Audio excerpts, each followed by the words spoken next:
Welcome to my channel, Hotspot with Loveth, the ultimate spot for all things entertainment, ranging from celebrity gists, reviews, interesting stories, and African folktales. Subscribe now. Detective Aisha Adams had always prided herself on her independence.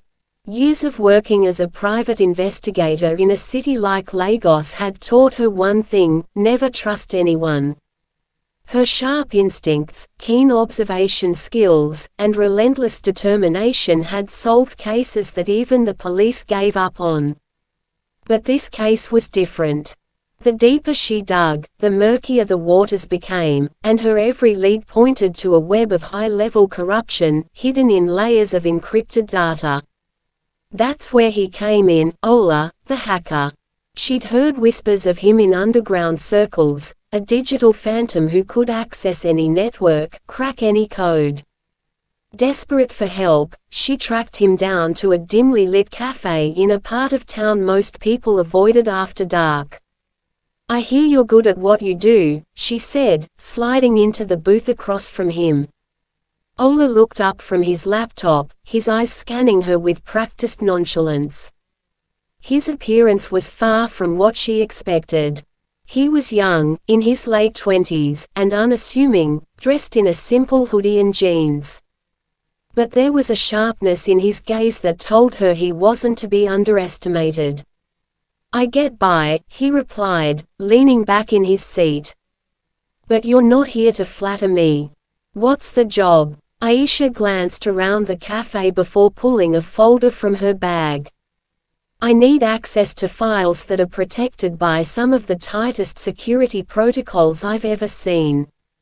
There's a criminal conspiracy going on, money laundering, arms deals, the works, and whoever's behind it has covered their tracks well. I've hit a dead end." Ola opened the folder and glanced at the contents. He chuckled softly. "This isn't amateur hour. You're talking about government-level encryption. Why should I risk my neck for this?"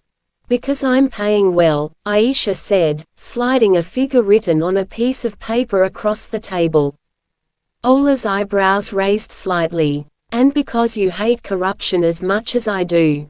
He hesitated for a moment, then closed the folder. "All right, I'm in. But let's get one thing straight, I don't work for you. We're partners on this, or it's a no-go." Aisha narrowed her eyes, but she nodded.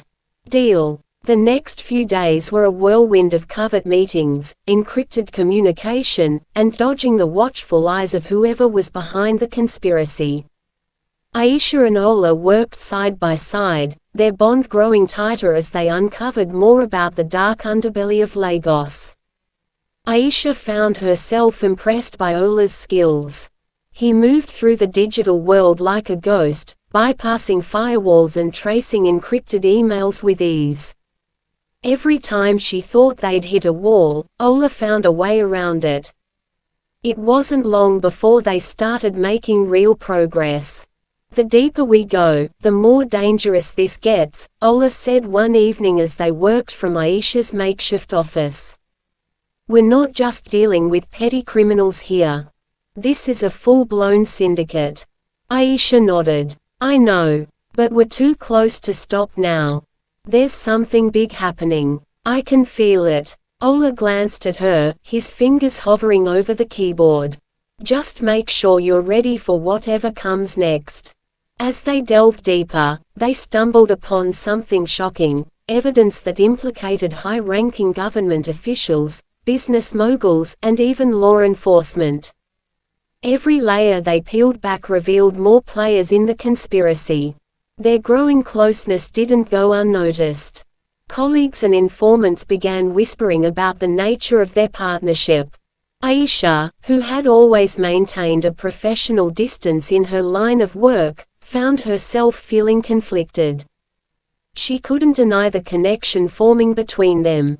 Ola, despite his guarded nature, was beginning to trust her as well. But trust was a dangerous thing in their world. One evening, as they were analyzing encrypted files, Ola noticed something strange. "We're being watched," he muttered, his fingers flying across the keyboard.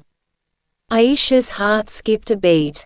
What do you mean? Someone's trying to trace us. They've been monitoring our activities for a while now. They know we're onto them.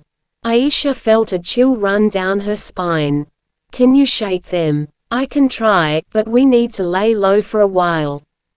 Whoever it is, they have resources.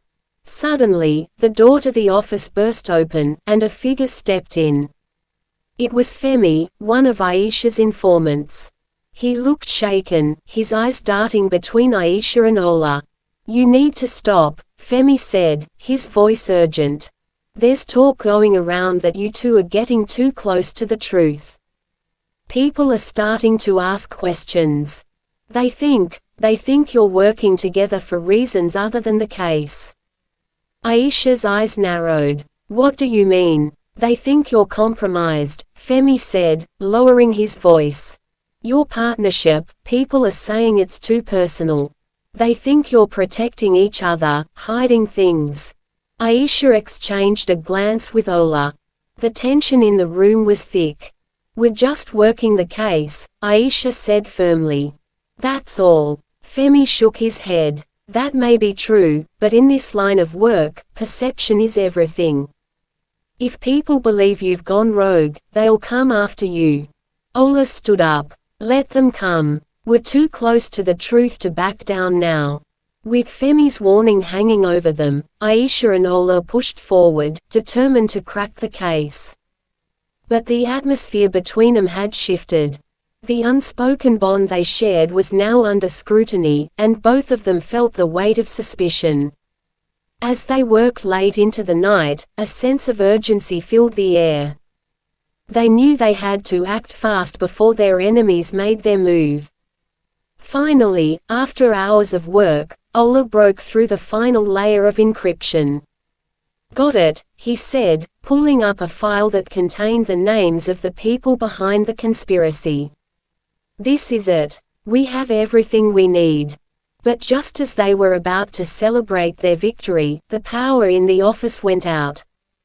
Aisha instinctively reached for her gun, and Ola quickly closed his laptop. Stay close, Aisha whispered. Footsteps echoed in the hallway outside. A group of men, armed and dressed in black, stormed in, their faces covered by masks. They were here to tie up loose ends. Aisha and Ola fought back, their teamwork flawless. Aisha's combat training and Ola's quick thinking got them out of the building, but not without injury. They barely escaped with their lives, retreating to one of Ola's safe houses. Breathing heavily, Aisha leaned against the wall, clutching her bleeding arm. That was too close. Ola sat next to her, his face grim. They won't stop coming. Aisha looked at him, her eyes filled with determination. Then we don't stop either. In the days that followed, they went underground, avoiding their pursuers while trying to finalize their case. The conspiracy was bigger than either of them had anticipated, and they knew that exposing it would take more than just evidence, it would take courage and sacrifice. As they worked, the bond between them grew stronger. What had started as a professional partnership had evolved into something more. But with danger lurking around every corner, there was little time to explore it. One night, as they sat in the dimly lit safe house, Aisha spoke the words that had been on her mind for days. Ola, do you ever wonder what will happen after this is over? Ola looked at her, his expression unreadable. I try not to. We're not even sure we'll survive this. But if we do, she pressed. He hesitated, then met her gaze. If we do, maybe we can figure that out. But for now, we stay focused. Aisha nodded, but the weight of unspoken feelings hung between them. Armed with the evidence they had gathered, Aisha and Ola made their final move.